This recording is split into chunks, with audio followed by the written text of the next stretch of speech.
Welcome to Mahavision news. Nalgonda municipal corporation ఎన్నికల్లో భాగంగా 11వ division స్వతంత్ర అభ్యర్థి పాలకు సుమలత సంతోష్ డివిజన్ లో విస్తృతంగా పర్యటిస్తూ ఇంటింటికి ప్రచారం నిర్వహించారు. అందరినీ ఆప్యాయంగా పలకరిస్తూ అభివాదం చేస్తూ ముందుకు సాగారు. ఆయనకు మహిళలు ముందుకు వచ్చి స్వాగతం పలికి తమ ఓటు మీకే అని భరోసా ఇచ్చారు. ఈ సందర్భంగా అర్బన్ కాలనీలో ఏర్పాటు చేసిన సభలో డివిజన్ పరిధిలోని ప్రజలు అధిక సంఖ్యలో పాల్గొని సంపూర్ణ మద్దతు తెలుపుతూ సింహం గుర్తుపై ఓటు వేసి భారీ మెజార్టీతో గెలిపిస్తామని హామీ ఇచ్చారు. ఈ సందర్భంగా పాలకు సుమలత సంతోష్ మాట్లాడుతూ నాకు సహకరించిన ప్రతి ఒక్కరికి పేరు పేరున ధన్యవాదాలు తెలుపుతూ శిరస్సు వంచి పాదాభివందన చేస్తున్నామని అన్నారు. ఈ ప్రచార కార్యక్రమంలో పాలకు నాగరాజు, పద్మ, పజ్జూరి శేఖర్ గౌడ్, పజ్జూరి ప్రవీణ్ గౌడ్, శివనేని ఆంజనేయులు, నగేష్, నరేష్, పరమేశ్, సాయి, ఆసిఫ్, హసీనా, చంద్రకళ, కవిత, గీతారెడ్డి, మహిళలు, యువకులు అధిక సంఖ్యలో పాల్గొన్నారు. వివరాలు అడిగి తెలుసుకుందాం. సంతోష్ అన్న, ముందుగా కంగ్రాచులేషన్ అన్న. మీకు ఇంటింటికి తిరుగుతూ విస్తృతంగా పర్యటిస్తున్నారు. ప్రజాస్పందన ఏ విధంగా ఉంది? ప్రజల నుండి మీకు ఎలాంటి మద్దతు లభిస్తుంది? ముందుగా నేను ఏం చెప్తున్నా అంటే 11వ డివిజన్ ప్రజలందరికీ ధన్యవాదములు. ప్రజలు మేము చేసే సేవలు గుర్తించి మా ఇలాంటి నాయకుడే కావాలని చెప్పి, ఇతను నాయకుడే కాదు మా సేవకుడు అని వాళ్ళే గుర్తించి నన్ను భారీ మెజార్టీతో గెలిపేయాలని చూస్తున్నారు. వాళ్ళు ఎలక్షన్ కోసం ఎదురు చూస్తున్నారు. ఎప్పుడు ఓటేసి సంతానాన్ని గెలిపించి ఈ వార్డుని అభివృద్ధి చేసుకుందామని ఎదురు చూస్తున్నారు సార్ వాళ్ళు ఖచ్చితంగా. ముఖ్యంగా ఈ 11వ డివిజన్ లో మీరు గత కొన్ని సంవత్సరాల నుంచి స్వచ్ఛందంగా అభివృద్ధి కార్యక్రమాలు చేపడుతున్నారని ప్రజల నుంచి వస్తున్న స్పందన, ఇలా చేయాలనే ఆలోచన మీకు ఎలా వచ్చింది? సార్ నేను చెప్పేది ఏంటంటే, నాకు చిన్నప్పటి నుంచి అయినా సరే ఏ చేసినా నాకున్న దాంట్లో కొంచెం సేవ చేయాలి, నలుగురికి ఉపయోగపడాలి, మనం చేసే పని నలుగురికి ఉపయోగపడాలని నా గుణం అది. నా జీవితంలో మొత్తం ఎక్కడ ఏ విధంగా ఎత్తికినా కూడా సేవ గురించే ఉంటుంది ఎక్కువ. సరే, నాకు సంపాదించుకోవాలి, ఆస్తులు సంపాదించుకోవాలి, బిల్డింగ్లు కట్టుకోవాలి, నాకు ఆలోచన ఉంది. అది ఉన్న నాకు చాలా సంతోషకరమైన ముఖ్యంగా చెప్పాలనుకుంటే నాకు సేవ చేసే గుణం ఎక్కువ చాలా వరకు ఉంటుంది. మీరు ముఖ్యంగా ఈ 11వ డివిజన్ లో గుర్తించిన వాటి ప్రధాన సమస్యలు ఏంటి? మీ దృష్టికి వచ్చిన సమస్యలు ఏంటి? వాటిని పరిష్కరించడానికి ఏ విధంగా కృషి చేయబోతున్నారు మీరు? ముందుగా నేను చెప్తున్నా అంటే, ఇక్కడ ఇంతకుముందు పాలించిన ప్రజలు వాళ్ళ పాలన ఎలా ఉందంటే, వాళ్ళ నాయకుల పాలన ఎక్కడ చూసినా అక్కడ డ్రైనేజ్ సమస్యలు, రోడ్ల సమస్యలు, వాటర్ సమస్య, వీధి లైట్ల సమస్య, ప్రతి ఒక్కరు ఎవరు ఎన్నుకోబడినా కూడా వచ్చిన వారు వాటిపై దృష్టి పెట్టకపోవడం, ప్రజల్ని చాలా విధాలుగా హింసించడం. అది ఎట్లా అంటే, వాళ్ళు చేస్తారని నమ్మి వాళ్ళకు ఓట్లు వేయడం, వాళ్ళు చేయకపోవడం, వాళ్ళు ఎవరికి చెప్పాలో తెలియక ఇబ్బందులు పడడం ప్రజలు చాలా వరకు చాలా బాధాకరంగా ఉంటుంది. నేను అంటూ ఎందుకు దిగాను అంటే, వాళ్ళు చేయకపోవడం వల్లే నేను దిగాను. వాళ్ళే కరెక్ట్ పరిపాలన చేస్తే నేను ఎందుకు ఇండిపెండెంట్ అభ్యర్థిగా చేయడానికి ముందుకు వస్తా చెప్పండి? వాళ్ళు చేయకపోవడం వల్ల నేను వస్తున్నాను. ప్రజలు నన్ను కోరుకుంటున్నారు. నా వంతు సాయంగా నేను కొంచెం సాయం చేసుకొచ్చిన. వాటర్ మీద ఇప్పుడు దాదాపు ఒక 8 బోర్లు వేసిన వార్డు మొత్తంలో 8 బోర్లు వేసి వాళ్ళకి వాటర్ సమస్య లేకుండా తీర్చాను. ఇంకా కొంచెం సమస్య ఉన్నందుకు ఇంకొక వాటర్ ట్యాంకర్ తీసుకొని వాళ్ళకి ఏదే విధంగా వాటర్ సమస్య మీద నేను యుద్ధం బాగా మొదలు పెట్టాను. నేను 100% వాటర్ సక్సెస్ఫుల్ అయ్యాను. ప్రజలు నన్ను ఆశీర్వదించే కారణం కూడా అదే, ఓటేసి. ప్రజా మద్దతు ఈ విధంగా ఉంది. ప్రధాన పార్టీలు ఏమన్నా మిమ్మల్ని పార్టీలోకి ఆహ్వానించే సందర్భాలు ఉన్నాయా? నేను ఎవరికి అడగలే. నాకు పలానా పార్టీ నుంచి టికెట్ కావాలని ఎవరిని అడగలే, నాకు అవసరం లేదు. ఎందుకంటే వాళ్ళు ఇంతకుముందు పరిపాలించే వాళ్ళు, పార్టీ నుంచి గెలిచిన వాళ్ళు చేయలేదు కాబట్టి ప్రజలు వాళ్ళని నమ్మి ఓటు వేయలేరని నాకు నమ్మకం ఉంది. ఖచ్చితంగా నాలాంటి ఇండిపెండెంట్ అభ్యర్థి, స్వతంత్ర అభ్యర్థిని ఎన్నుకోవాలని ప్రజలకు ఉంది. కాబట్టి నేను సింహం గుర్తు తీసుకొచ్చుకొని వాళ్ళ ముందుకు వెళ్ళి నేను చేసే సేవలను గుర్తు చేస్తూ, వాళ్ళు నాకన్నా ముందర వాళ్ళే అనుకుంటారు మీరు చేసే సేవలకు మేము ఖచ్చితంగా సింహం ఓటుపై గుర్తు చేసి గెలిపిస్తామని వాళ్ళే చెప్తున్నారు సార్. ముఖ్యంగా ఈ 11వ వార్డులో పోటీ చేస్తున్నారు స్వతంత్ర అభ్యర్థిగా. మీ విజయానికి దోహదపడే అంశాలు ఏదనుకోరు? ఏ విధంగా మీకు ఓటేయాలని భావిస్తున్నారు మీరు?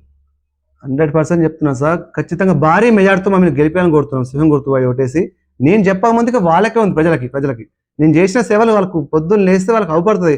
వాటర్ సమస్య అంటే నిత్యం ఇంట్లో ఉపయోగపడే నిత్యావసర వస్తువు వాటరే కదా. ఒక కుటుంబం ముందుకు ఎలా అంటే పొద్దున్న లేచి సాయంత్రం వరకు వాటర్ తోటే ఉంటుంది ఇంట్లో జరిగే ప్రతి ఒక్క పనికి. కాబట్టి ప్రజలే నిర్ణయిస్తున్నారు నాకు గెలిపి ఏ విధంగా ఉండబోతుందని. ఈ 11వ డివిజన్ లో యువకులు, విద్యావంతులు ఉన్నారు. ఇంకా ఈ డివిజన్ ని అభివృద్ధి పరచడానికి మీ దగ్గర ఉన్నటువంటి కార్యాచరణ కానీ, ప్రణాళిక కానీ ఏంటి? మేము కొన్ని రాసుకున్నాం సార్. ఈ వార్డు అభివృద్ధి కోసం మేము కొన్ని రాసుకొని ముందు ఉంచాం. వాటిని నేను ఇందాక జరిగిన మీటింగ్లో కూడా నేను రిలీజ్ చేశాను. మేనిఫెస్టో రిలీజ్ చేశాను. అవి ఏంటంటే, పేద ప్రజలకు ప్రతి ఒక్క ఇంటి ఆడపిల్ల పెళ్లికి 10,000 రూపాయల సాయంగా నాకు గడప నుండి ఇస్తాను ఖచ్చితంగా వారికి. అదేవిధంగా కొన్ని ఏరియాలో వాటర్ సమస్య అయితే క్లియర్ అయింది కాబట్టి వాటర్ మీద నాకు అంత తాగునీటి సమస్య ఉంది. ఇప్పుడు తాగునీటి సమస్య ఉంది. తాగునీటి సమస్య మీద కూడా ప్రతి గడపకు త్రాగునీరు అందేలాని ఏర్పాటు చేస్తాను. మరియు అదేవిధంగా ఈ గ్రౌండ్ ఏరియాలలో, అర్బన్ ఏరియాలలో మరి అక్కడ 2 దిక్కుల గ్రౌండ్ ఉంది. ఆ గ్రౌండ్లో చాలా వరకు జిమ్ చేసుకోవడానికి యువతకి ఒక జిమ్ కిట్ ఏర్పాటు చేస్తున్నాను. అదేవిధంగా అంబులెన్స్ 24 గంటలు అందుబాటులో ఉండే విధంగా 24 గంటలు అంబులెన్స్ అందుబాటులో ఉండే విధంగా మేము అంబులెన్స్ కోసం కూడా మేము ఏర్పాటు చేస్తున్నాము, సౌకర్యం తీసుకొస్తున్నాం. అది ఇంకా చెప్పాలంటే మేము చేసే సేవలకు వాళ్ళకి గుర్తించి మేము వాళ్ళకు మా మీద నమ్మకం పెట్టుకుంటున్నారు. మేము చేస్తామని నమ్మకం వాళ్ళకు ఉంది 100%. ఎందుకంటే మేము చేసే సేవలు అలాంటివి. ఈ డివిజన్లో ఉన్నటువంటి విద్య కానీ వైద్య రంగాలలో అలాగే మౌలిక వసతుల కల్పనలో మీ వంతు బాధ్యతగా ఏం చేయబోతున్నారు? విద్య అంటే ఇప్పుడు ఇంకా ఇక్కడ ప్రభుత్వ స్కూళ్లకు అన్ని విధాలుగా అందుబాటులో అయ్యే విధంగా నేను వాటిని ముందుకు తీసుకెళ్లి వాటిని ఏర్పాటు చేస్తాను. స్కూల్లో చాలా వరకు కొన్ని వాళ్ళకి అందుబాటులో లేకుండా ఉన్నాయి విద్యకు సంబంధించిన వరకు వాటిని కూడా అభివృద్ధి చేస్తాను. ఇంకా చెప్పాలంటే సమస్యలు ఇంకేమేమి ఉన్నాయి అన్ని నోట్ పాయింట్ చేసుకొని అవి కూడా అన్ని క్లియర్ చేస్తాను నేను ముందడుగేస్తున్నాను. ఇక్కడ ఉన్నటువంటి నాయకులు కానీ యువకులు కానీ మీకు ఎలాంటి సహాయ సహకారాలు అందిస్తారు? ఇప్పుడు ఇంతకుముందు చేసిన వారి విధంగా నన్ను చూసుకుంటే చాలా వరకు నాకు ఇలాంటి నాయకులే కావాలి, ఇతను నాయకుడు కాదు సేవకుడు అని వాళ్ళే గుర్తిస్తున్నారు మమ్మల్ని. యువతకు ముఖ్యంగా ప్రతి ఒక్కరికి నేను సింహం గుర్తుపై ఓటేసి అన్నయ్యని గెలిపించుకోవాలి, అన్నయ్య ఇచ్చే సేవలకు మేము అంకితం కావాలి, మా వార్డుని డెవలప్ చేసుకోవాలని చెప్పి యువత ముందుకు వచ్చి చాలా వరకు మాకు చాలా ఎంకరేజ్ చేసుకొస్తుంది.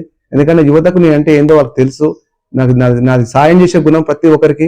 అందుకే వాళ్ళు కూడా నాకు 100% సాయం చేస్తారు. నాకు చాలా మంచిగా అనిపిస్తుంది. రాజకీయ పరంగా నేను వాళ్ళ వందలనే నేను వచ్చిన కాబట్టి నాకు చాలా మంచిగా అనిపిస్తుంది చెప్పడానికి.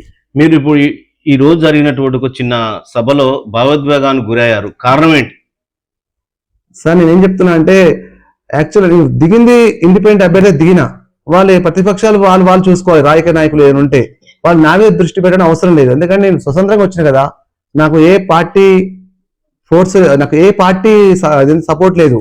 ఇంకోటి నేను చేసే సేవలను గుర్తించి వాళ్ళే ప్రజలే నన్ను నిర్ణయిస్తా అంటారు ఓటు ఎవరికి వేసేది. వాళ్ళు నా మీద అనవసరంగా నా మీద కొంతమంది నాయకులు నిందారోపణలు వేసి నా మనసును బాధ పెట్టడం చేస్తారు. కాబట్టి ఇది ఎంతవరకు సమన్వయం కాదు. దయచేసి నేను చేసే సేవే అందరికీ నన్ను గుర్తించాలి, నా మీద నన్ను ఎక్కువ ఇబ్బంది పెట్టకూడదని కోరుతున్నాను సార్. ముఖ్యంగా ఒక మహిళా అభ్యర్థిగా మీరు మహిళలకు ఎలాంటి భరోసా హామీలు కల్పించబోతున్నారు? మేము మహిళలకు పేదింటి వారి ఇంట్లో ఆడబిడ్డలకు పెళ్లికి 10,116 మేము ఇస్తాము. మా ఇంటి నుంచి స్వయంగా మేమే ఇస్తాము. అదే విధంగా ఒంటరి మహిళలకు గాని స్త్రీలకు వీరికి మేము పింఛన్లు అందజేస్తాము. అలాగే చదువుకొని వారు నిరుపేదలుగా ఉన్న వారికి ఉద్యోగాలు కల్పిస్తామని మేము హామీ ఇస్తున్నాము. చివరగా మేడం, ఈ డివిజన్ పరిధిలోని ఓటర్లకు కానీ ప్రజలకు కానీ మీరు చేసే విజ్ఞప్తి ఏంటి? చేతుల్లో మేము చేసిన సేవలు గుర్తించుకొని వారు మాకు ఓట్లేసి అది సింహం గుర్తుకు ఓటేసి మమ్మల్ని గెలిపించుకోగలరని కోరుచున్నాం.